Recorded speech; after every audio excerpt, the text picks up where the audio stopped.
Okay, we're live. Okay. Good evening, everybody. I'm Susan Steinberg. I'm president of the Stuyvesant Town Peter Cooper Village Tenants Association, and I welcome you to the 2022 annual meeting of our association. I'd like to acknowledge our panelists, who include our Congresswoman Carolyn Maloney, our Assembly member Harvey Epstein. We will be joined a little later by Manhattan Borough President Mark Levine, our Councilman Keith Powers, and our New York City Comptroller Brad Landers. In addition, we have our board members, whom I will introduce just a little later. But I just wanted you to know that the meeting will consist of a business portion where we announce the results of the election. Then we'll have a financial report from our treasurer. And then we'll have our panelists speak, our electeds. And then we'll have a Q&A. There's one peculiarity, which is after our treasurer gives his report, I'm going to adjourn the meeting, but don't go away. This is a device that's required by our bylaws, which say that you have to end the meeting to stop the voting. So we want to stop the voting, and then we'll open up the general meeting. And without more ado, I would like to turn the meeting over to our secretary, Kirsten Adal. Hi, everybody. I'm Kirsten Adal, Secretary of the Stuyvesant Town Peter Cooper Village Tenants Association, and I confirm that a quorum has been met for the annual election of officers as set forth in the bylaws of the Stuyvesant Town Peter Cooper Village Tenants Association. A quorum is 10% of the members or 100 votes, whichever is less. Therefore, we call the annual meeting to order. Okay, we have voted for 7 nominees, and all 7 have been elected, and they include, and wave as I call your name, our incumbents, Ann Greenberg, Vice President, Lynn Janofsky, and Jeanette Sheehan. And our new members include Rebecca Carroll, wave to us, Rebecca, Julia Gaber, Steve Mullen, and Steve Nowicki. Congratulations to everybody. We welcome the new people on our board. And then the rest of the board includes, and they may not be on screen, but I at least want to name them and acknowledge them. We have Al Doyle, Denise Faverol, who's our chair, Sherry Kirschenbaum. You're going to hear from Adam later in a minute. He's our treasurer. Judy Miller, who has tech issues. I'm not sure if she's with us. And Sandro Sherrod, who's our hostmaster for this meeting. And with that, I'd like to turn the meeting over to our treasurer, Adam Liggio, for a financial report. You're muted, Adam. Okay. All right. Again, I'm Adam Liggio, treasurer of the Tenants Association. As of April 30th, 2022, we have assets of $130,416. For the year beginning May 1st, 2021 to April 30th, 2022, our major expenses for the association came to a total of $65,874, or 84% of our membership dues in this one-year period, which includes legal and communications, expert consultants, such as zoning, air quality, cost experts, printing, Facebook page, database administration, and message center. Thank you very much, Adam. I completely forgot that one of our very important panelists is our attorney, Tim Collins, who is going to talk to us about the various legal efforts we have underway. So this is the business portion. The meeting is now adjourned. Stay tuned. I welcome you all to the general meeting. So I just want to very quickly talk about some of the major things that we've dealt with in the past year, and I'm sure many of you who are tuned in are aware that the combined heat and power plants with which we had been threatened will threaten us no more. The plant are being canceled by Blackstone, and Keith Powers is going to talk about it in more detail. But part of the reason was because of our stalwart tenants who were with us every step of the way, and our wonderful elected representatives who supported us as well. Our electeds wrote letters and met with the state and city agencies that were involved in the approval process, including the Department of Environmental Conservation, Department of Environmental Protection, and Department of Buildings, and stressed greatly that they felt these agencies were in error to allow the plants. In terms of our tenants, they came to 2 rallies, hundreds of them, about the plants. 1,000 of you signed an online petition. 1,500 of you signed postcards that went to the governor and the commissioner of the 3 agencies mentioned, and just stood with us. And I'm sure that's very much was a factor for Blackstone backing off, because we let them know that we were going to stand firm to the bitter end. Now, we've also been trying to slow down the rents. Tim will discuss our motion for declaratory judgment, where we're insisting that the state rent laws supersede the city regulatory agreement having to do with the deregulation of the J51 or Roberts units, of which there are nearly 6,000. And we're insisting that they need to remain rent regulated, and Tim Collins will talk more about that.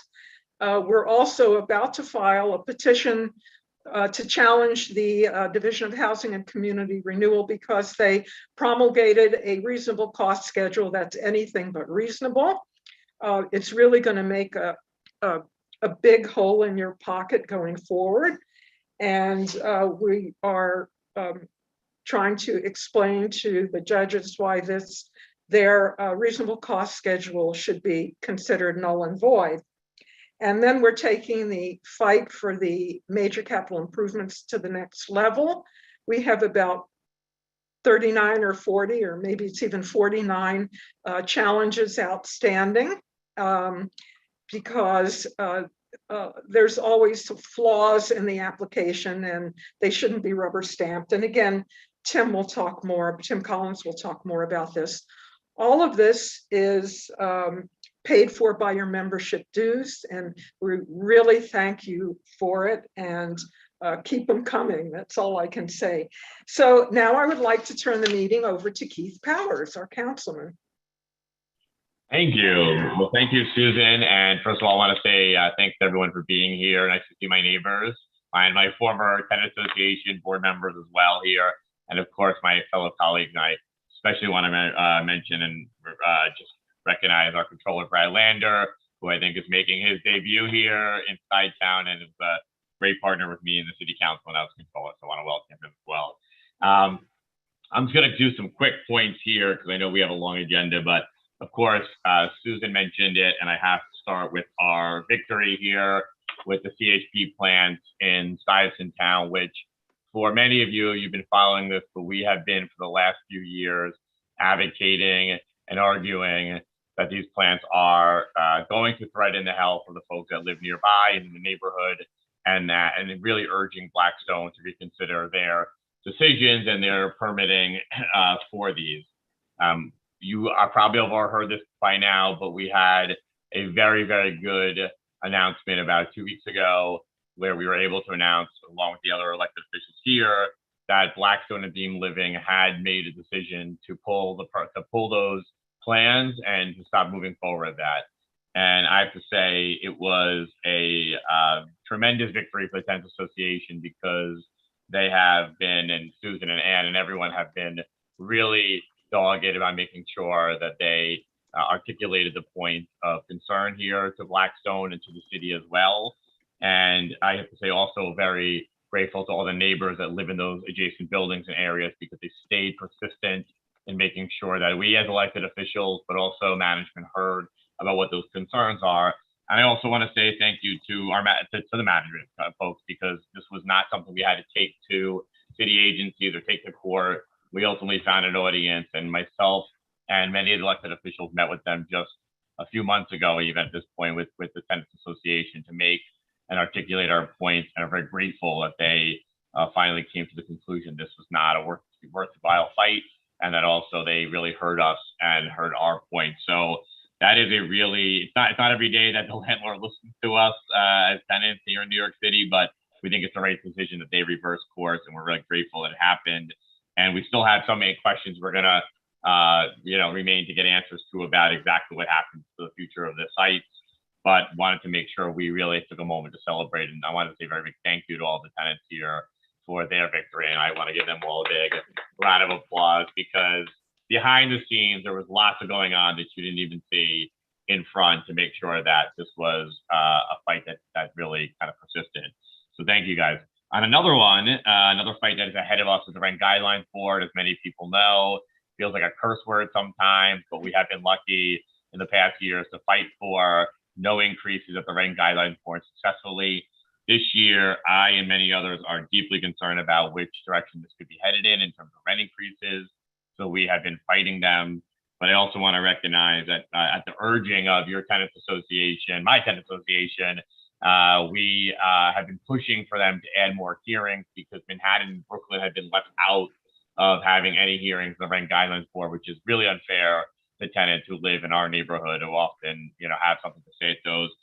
Because of the pandemic, they don't want to add, COVID spike, and didn't want to add too many in-person hearings. But we did just yesterday have them add 2 new citywide hearings to give tenants a lot more opportunity to go and make their case. I actually led a letter alongside my Brooklyn and Manhattan colleagues to advocate for them to add more hearings at the urging of our tenant association. And we did get them to concede to add more, but we are going to ask folks to show up to those hearings and really make the case for why we can, in the middle of a pandemic, with rents rising and going back up and everything else we experience, to make sure that we do not experience high rent increases this year. This is one of our always tools to keep ourselves affordable here in the city, and certainly urge people to join us at those. But we are very happy that the letter that we wrote with many of our colleagues did get at least a positive response from the mayor and the Rent Guidelines Board. So I'm very thankful to the folks here who really urged us to get more hearings here, which we were successful to do. 2 more things. One is one issue that is persistent, and I get probably the most calls and complaints about, is the current ongoing conditions on 14th Street. It has to be discussed here because it is something I hear about and I see all the time. I want to let folks know that anytime you see something that is a trash condition or anything else out there, I really urge you to reach out to my office and let us know. Kirsten, Susan, others here have been diligent at sending me pictures. We will send out sanitation or what any agency we need to get out there right away, and they often do. But what we are really seeking here is a permanent and persistent kind of attention to this block, because it is one block, but it has taken up so much of our constituents and residents' time and concern.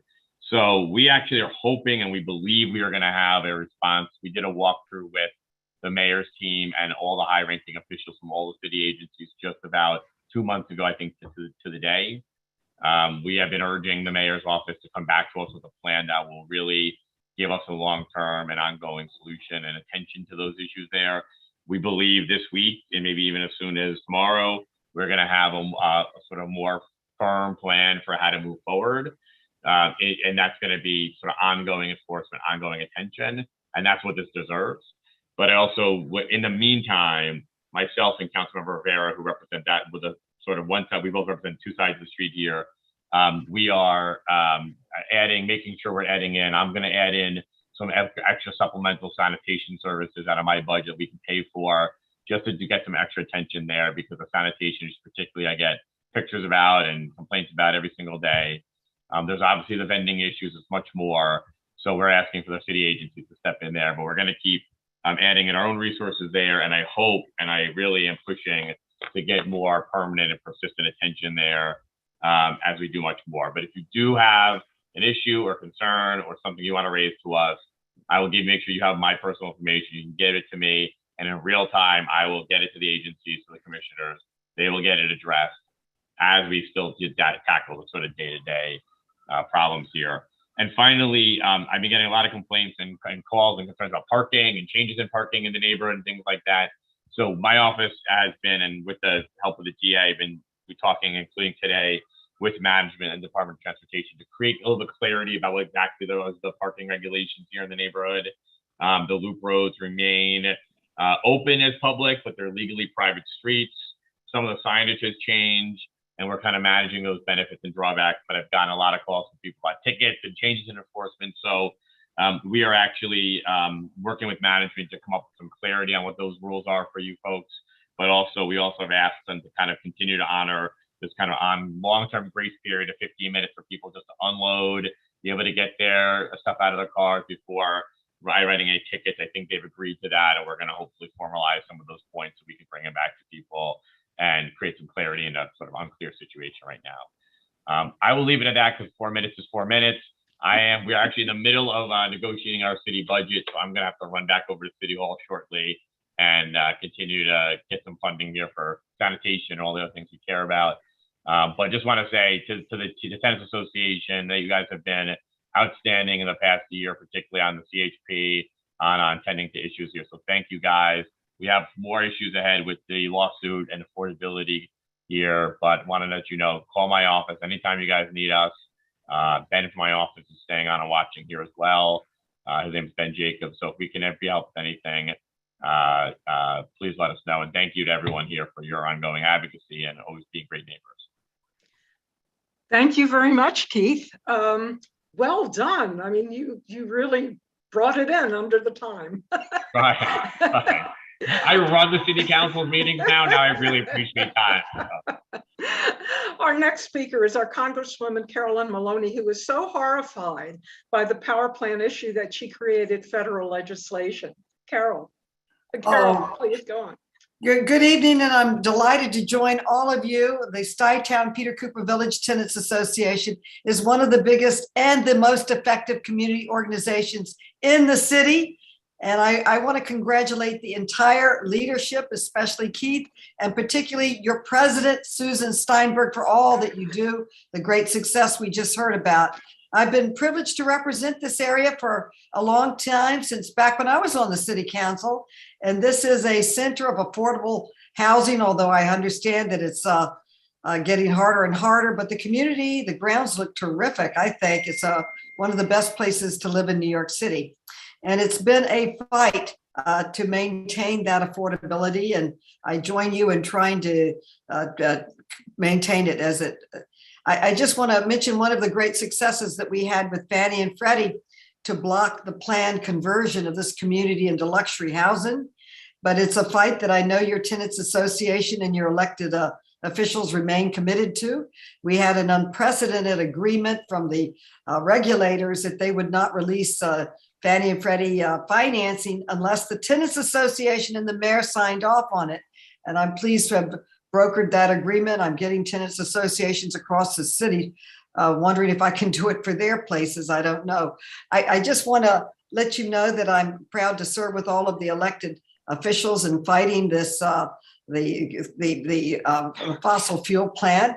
And I've been fighting against overburdening communities with fossil fuel power generations. And I introduced, as Susan mentioned, the Justice and Power Plant Permitting Act. And this legislation will bar major sources of air pollution like Big Alice or peakers, or the ones proposed in Stuytown or that are at Stuytown, as well as other fossil fuel fired sources within 1 mile, only one polluting fossil fuel plant per mile from being permitted when they can harm the health of people. And I just want to say that I'm proud to have authored and passed the Credit Card Holders Bill of Rights, known as the CARD Act, which saves consumers between $10 and $20 billion a year, according to the CFPB, by cracking down on deceptive, unfair, abusive practices that were used by major credit card companies. I call it the Maloney stimulus plan because it keeps money in your pockets so that you can spend it as opposed to fees to banks. To follow up on that success, I've introduced the Overdraft Protection Act. That was a report that came out from the Consumer Financial Protection Bureau that consumers paid over $15 billion a year in overdraft fees. And too often people are caught in tricks and gimmicks and unfair deceptive practices that force them literally into overdraft fees, such as they reorder the priority of your fees. So what they do is they put your rent check first so that you overdraft, so that then your fee for your sandwich or your coffee or whatever racks up. I've talked to some people that have paid over $10,000 a year in overdraft fees, and my bill would cut down on these unfair and deceptive practices. We are all troubled by the surge in gun-related facilities and fatalities across the country, and here in our own city, it's out of control, and we need gun safety bills. I'm having a federal hearing on this on June 8th, and we're looking at ways to keep guns out of the hands of people that should not have them. I've authored a bill that would make trafficking in guns a felony. Right now, it's a misdemeanor. Actually, the police department asked for this gun or rather asked for this bill because they don't even go after gun trafficking because there's really no punishment for it. And I also introduced a bill last week that I think is a very important one, which would change the Medicaid rules, which currently act as a barrier for many lower income people to receive adequate mental health care. I've named the bill after Michelle Go, after the woman who was tragically killed by a man who showed signs of schizophrenia, but lacked access to adequate and consistent care. The New York Times did a story that showed that he even told one of his doctors that he was going to push a woman in front of a train. And I just studied why wasn't he given care? And I found that in 1965, they passed a rule that only facilities that are 16 beds or less are reimbursed by Medicaid federally. I lifted that cap so that everyone can be reimbursed. And so that I think could bring hundreds of millions of dollars if I can get that bill passed into New York City and also provide more beds for mental health. I just want to end by saying that it's rumored that next week they'll come out with that terrible decision from the Supreme Court. I announced for Congress the day that the Casey decision came out, rolling back protections of Roe, putting more barriers to women trying to seek an abortion. I can tell you I will fight like you wouldn't believe to make sure that this terrible decision is overturned. The best way to do it is at the polls and electing a pro-choice Congress, a pro-choice Senate. But there's so much work that needs to be done with mifepristone and other alternatives. So at the end of the day, I'm here to learn. I'm here to serve you. It is a great honor to work for the best tenant association, probably in the state, in the city, in my district, and probably, you've accomplished so much. I'm so proud of you. This is a tremendous win. You gave Blackstone a big spanking. They deserved it. And you won the bottom line. And I hope I can pass my bill so we don't ever have to face other polluting power plants coming into the windows of the residents of Stuytown. Thank you for your leadership. I am thrilled to be on your team. I am thrilled to have the opportunity to work for you. I yield back. Okay. Carolyn, thank you for being such an advocate for the environment, for tenants, and for women.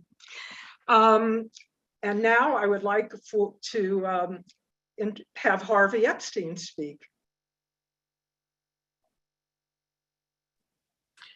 Thank you, Susan. And I'm happy to also cover redistricting if that makes sense as well. Please do. So thank you everyone for being here, and thank you for the Stuytown Tenant Association for all your work. Over the years, you've been a leader, not just in our community, but around the state to advancing tenants' rights and tenant issues. And, I know everyone here appreciates how important you've been, what critical you played, not just in 2019 when we the largest protection of rent laws that we've seen in decades, but for years before, and I know for years to come. Now, as a lot of people know, during the pandemic, we had passed numerous eviction moratoriums, so tenants across our state wouldn't be evicted. We saw high unemployment rates and people falling really far behind on their rents. And luckily, last year, we were able to put $2.7 billion aside in state resources to have rent arrears covered for tenants. And there's, when the process opened for tenants, the system was so flooded that it crashed. And then last year, Governor Hochul wanted to close the system because there were so many people. But we said we needed to leave it open, and we forced to reopen it through advocacy from state elected officials like you have here in Stuytown, Senator Hoylman and myself. And because of that, tens of thousands of new tenants have been able to apply for what's called ERAP, or rental assistance. We have put another $1 billion in the budget this year for rental assistance, and that's still being distributed. So we've close to almost $4 billion of money has been allocated to the tenants to make sure that people don't get evicted. But while we see that, we see the evictions are going up. There's lots of the eviction rates are going through the roof. We've seen it across our city and across our state. And so we are critical to ensure that people have a right to counsel. And, as Borough President Levine, when he was in the council, advanced it's a critical bill, and we're trying to do that statewide as well. The problem we have right now is even though we have right to counsel, there's too many cases and not enough lawyers. So if people do need eviction help, they should reach out to my office, the senator's office, the councilman's office, or the congressperson's office. All of us can really assist in ensuring that, if people do need assistance from a legal services lawyer, we're lucky to have a lot of organizations in our community who can help. Other things that are going on statewide, as people know, is there's a bill, we call it Honda. We put $100 million in the budget last year to allow conversions from existing hotels that aren't going to be able to stay alive as hotels to residential or long-term housing, especially for single adults like SROs. We're almost at the cusp of getting that bill done this year, hopefully. And we see the crisis we have in homelessness, and unfortunately on the streets of New York, and homelessness and drug addiction has resulted in a lot of trauma for all of us. And we need places for people to go in supportive environments, because clearly the current system isn't working. Really want to double up on what Keith Power said. People might know I served 5 years on the Rent Guidelines Board, and the crisis we saw then it's exacerbated now. And we really need to push for a rent freeze this year, because the risk to tenants is real. And even we'll see eviction rates going through the roof, as well as what he suggested on 14th Street between First and A. And the last thing I'll just talk about is redistricting, because I know our comptroller has to leave. So before he does, we'll give him a couple minutes. The redistricting process was a bit of a mess in Albany in early February. We passed new maps after the commission, which started doing public hearings in last summer, failed in January to institute maps at all. Those maps are deemed unconstitutional by the Court of Appeals in a 4-3 decision for the Senate and the congressional lines. The state assembly maps were not first not challenged, and then when challenged, not found unconstitutional. And a special master was appointed who drew new lines. Those lines were drawn last week, and there's a new Senate district for people who live in Stuytown, and it's a Queens, Brooklyn, East Side of Manhattan Senate district, and so it's an open seat. So there'll be an election in August 23rd, to elect a state senator for our neighborhood. And I think really people should be paying attention to that, because Brad Hoylman, who has been an amazing partner in the Senate, will now only have a West Side district. And so people will have to really look at who can really represent our interests on the East Side. Our assembly district hasn't, changed a little, but those elections are June 28th, and that really won't have, that district hasn't changed for Stuytown, and I still, luckily for us, or for me at least, we'll be able to continue to represent you all, since the district is still part of my district. So saying that, I want to give it over to the Comptroller because I do know he has to leave.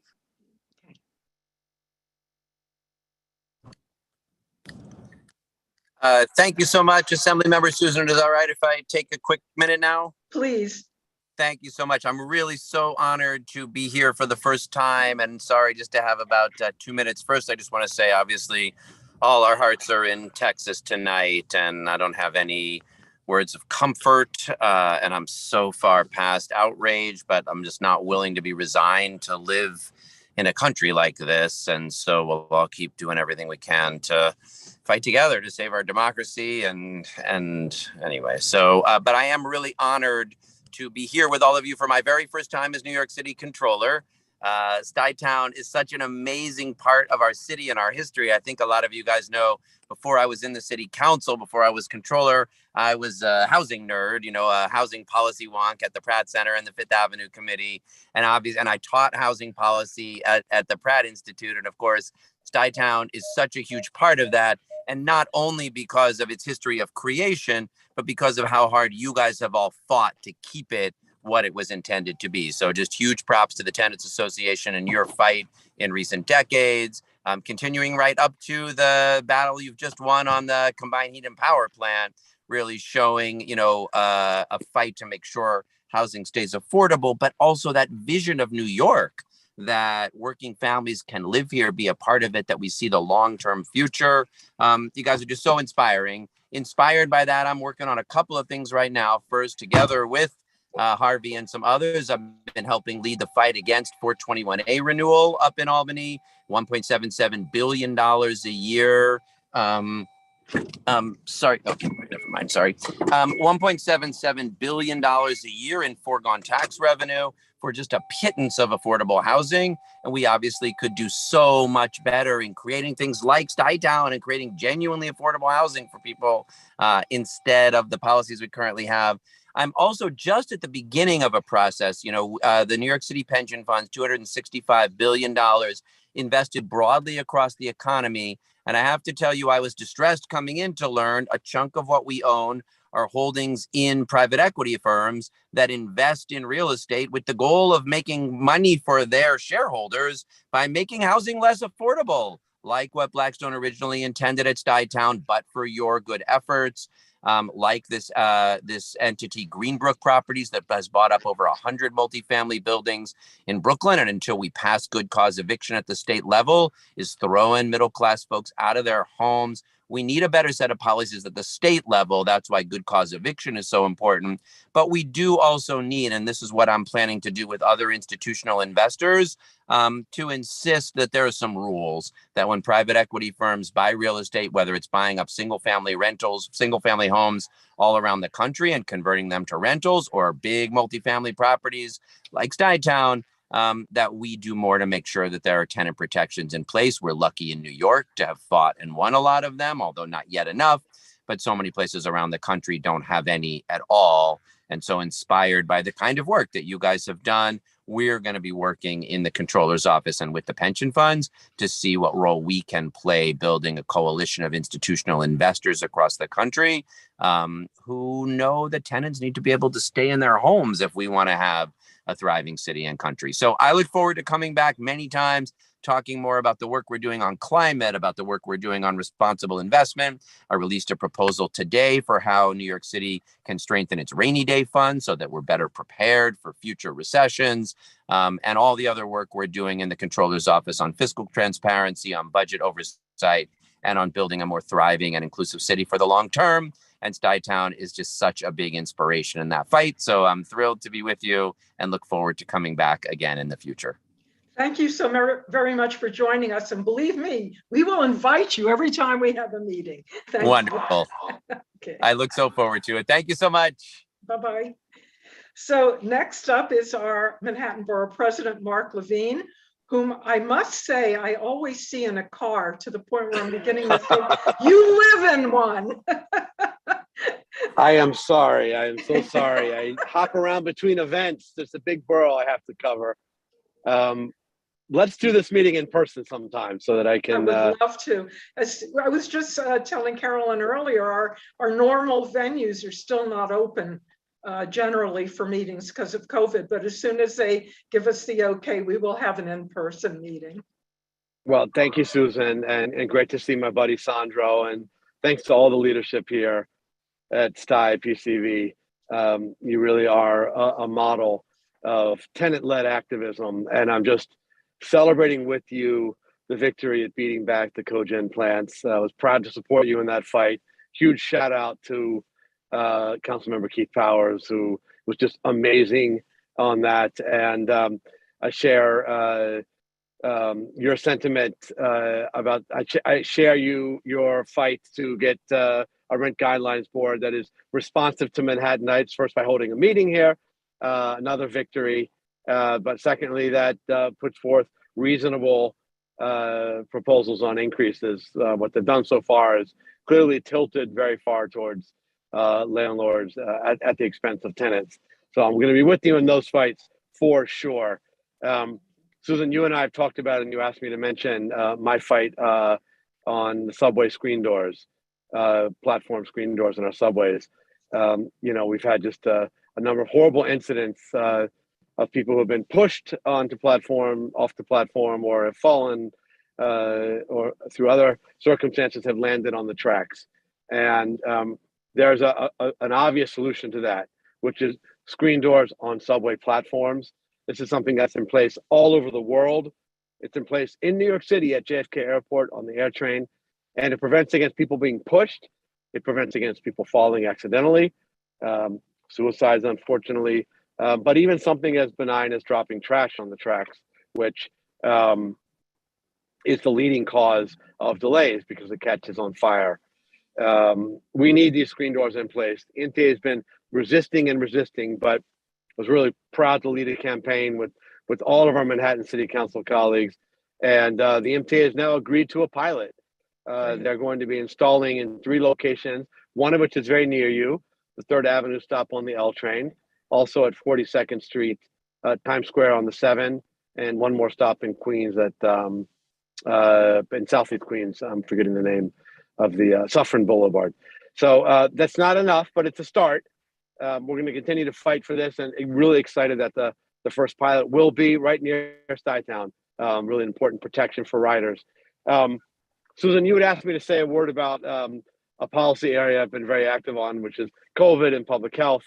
And this has been a pandemic we've been exhausted by over the past 2.5 years. I know it's impacted Stuytown really directly with so many neighbors who have been lost. And we've made real progress, but unfortunately we are in another wave. It's dropped completely out of the headlines, but I think all of you are experiencing what I'm experiencing, which is it feels like several times a day, someone in my life tells me that they've tested positive. And in fact, the numbers show just a continuing upward trajectory in cases and hospitalizations. And so we do just still need to take this seriously. We need to still protect ourselves and people around us. We need to see treatments that are available to a degree they weren't even in the Omicron wave. We do have assets we didn't have, so much testing for the first time. So this is something I'm continuing to speak out on as your borough president. And more broadly, I'll say that I see Stuytown and Peter Cooper Village as on the one hand, an oasis in the city, but on the other hand, very much integrated into the surrounding neighborhoods. And so I think the larger challenges that we are facing in Manhattan are directly relevant to you. The challenges we're facing on the interlocking issues of homelessness and mental health and substance abuse, all of which feed into public safety. These are policies that I'm deeply engaged in, working with your wonderful local electeds. But I understand that you're not immune from it, even in Stuytown and PCV. So I'm so proud to be your new borough president, to be a partner with you, to fight for tenants' rights, and to fight to protect what makes your community so special. Really appreciate you inviting me here, and can't wait to be with you on many, many more occasions, and hopefully in person soon. Well, clearly Thank you so much. Clearly you're doing great work, and I hope the next time I see you, you'll be stationary. I'll do my best. All right. Thank you very much. Thanks so much, Susan. And next we will hear from our attorney, Tim Collins, who will discuss our various legal efforts. Go ahead, Tim.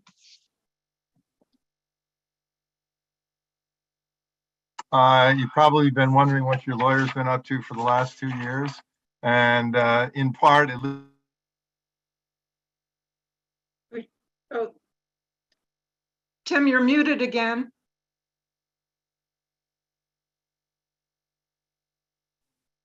hold on one second. Tim, we can hear you now. Go Can you ahead. hear me now? Yeah. I'm not sure how that happened. Hopefully it won't happen again.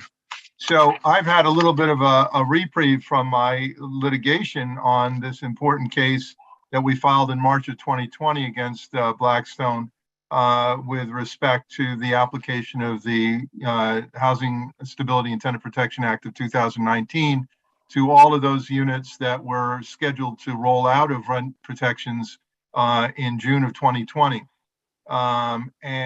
What's happened basically is we've had two Supreme Court justices recuse themselves. The first one, who's been around for an awful long time and worked for the law firm that at times represented Blackstone and was still benefiting from the firm's pension funds, which were in part fed by Blackstone. So there was a clear conflict. We thought we might be able to go forward, but ultimately concluded that after a considerable discussion that seeking his recusal made sense, which he made available to us. It was kind of unfortunate because I was ready to give, the pitch, the argument of my life on a motion for summary judgment. And at the last minute, he said, "Oh, I think I have a conflict." And so I was left waiting. And it was ultimately transferred to another justice. And we kind of felt like we had, gone from the frying pan into the fire, or the fire into the frying pan, whichever one it is. The other justice was sort of known as having been a product of a lot of real estate money.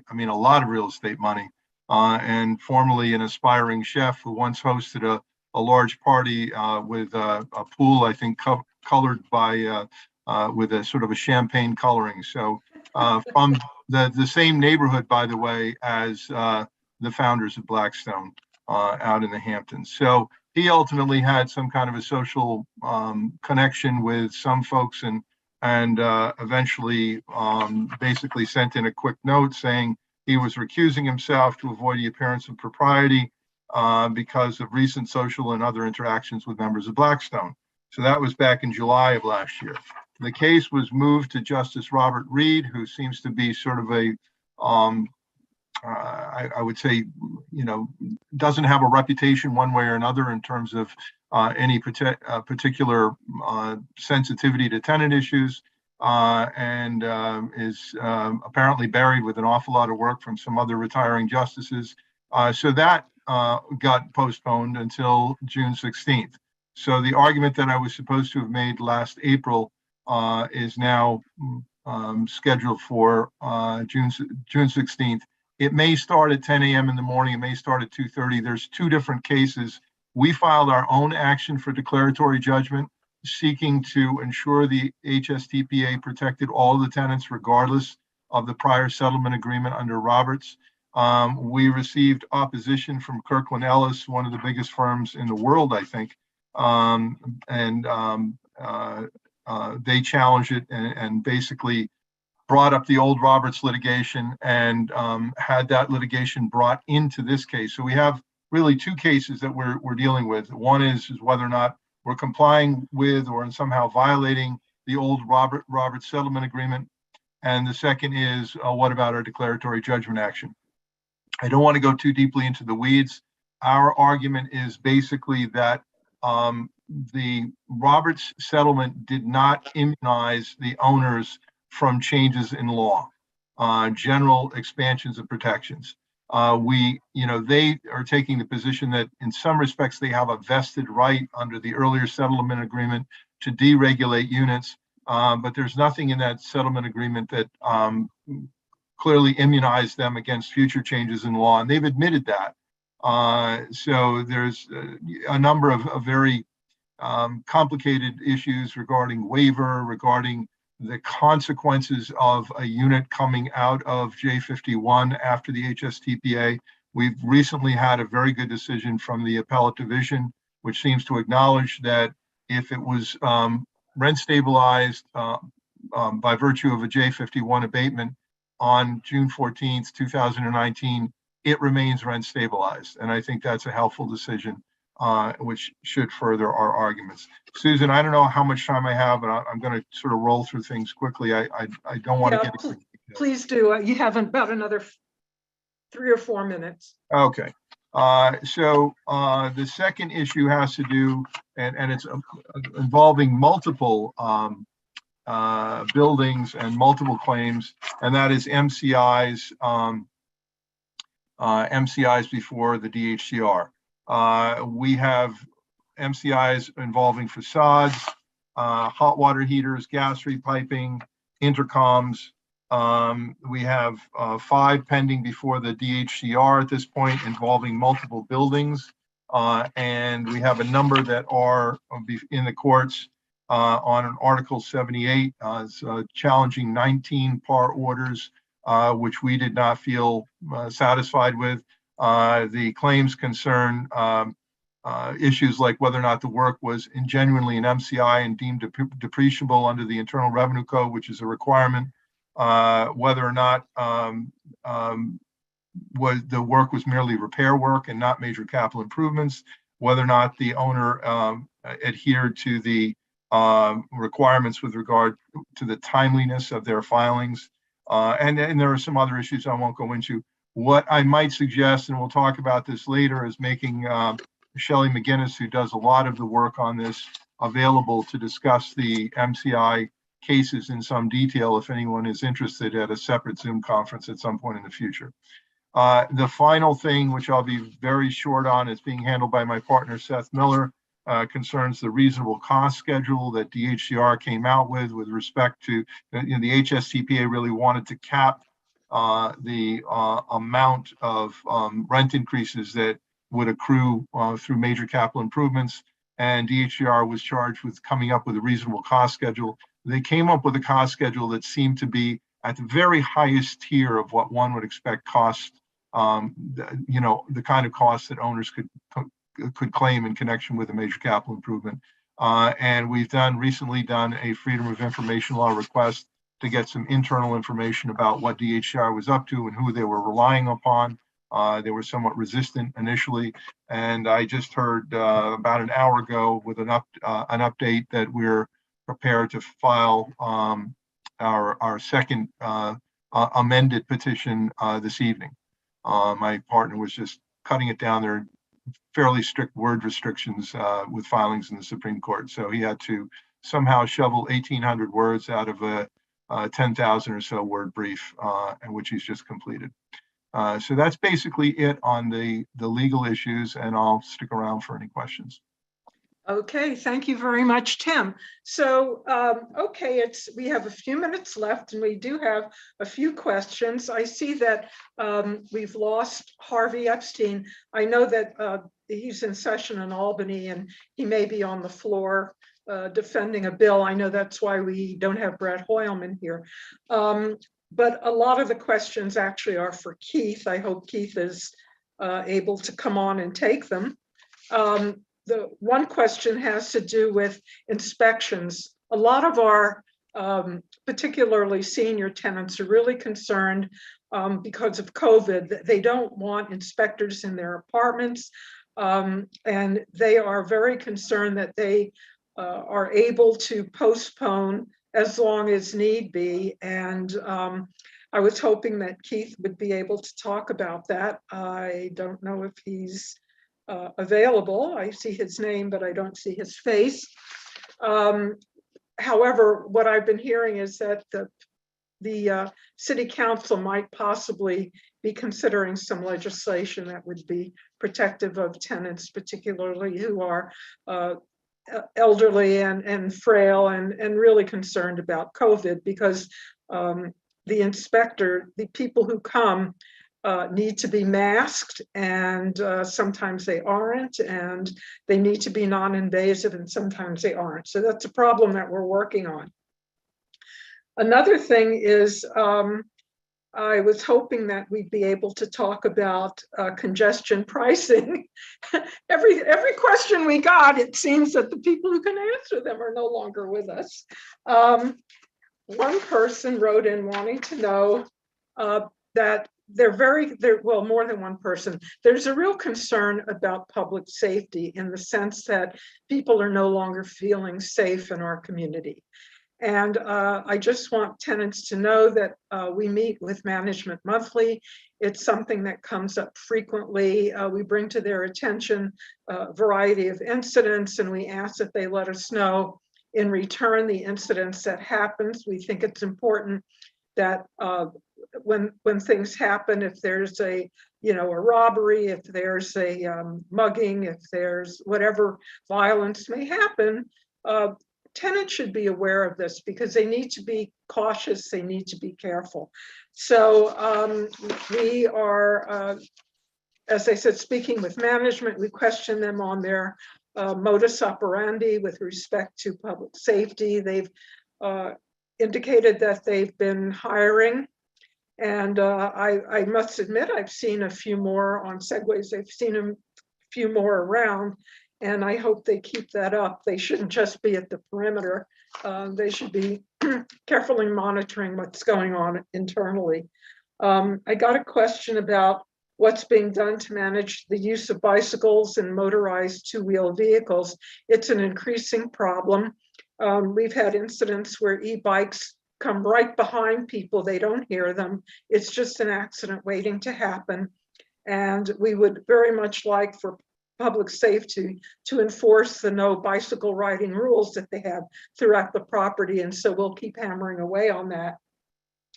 I have a question that I can't answer, but it's a concern about, we've seen the fact that Mayor Adams is kind of packed the rent guidelines board with pro-landlord tenants, but that's one thing. I mean, we really don't know what other things lie ahead with respect to tenants.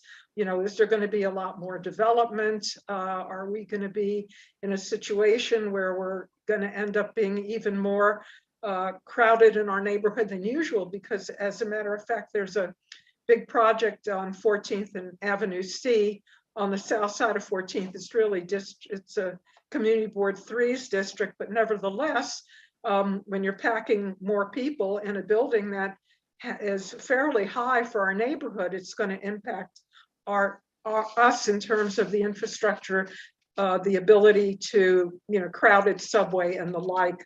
So we're keeping our eyes on that. Let me see if there's anything else. I guess that's about it. And we're at 7:30, and that's the hour that I promised you. And I hope the next time we meet, we will indeed be able to meet in person. And we will let you know as soon as we know that there's a availability to do so. I thank you all for attending. I thank you all for your support. I thank you all for being members of the Tenants Association, and I wish you a good night.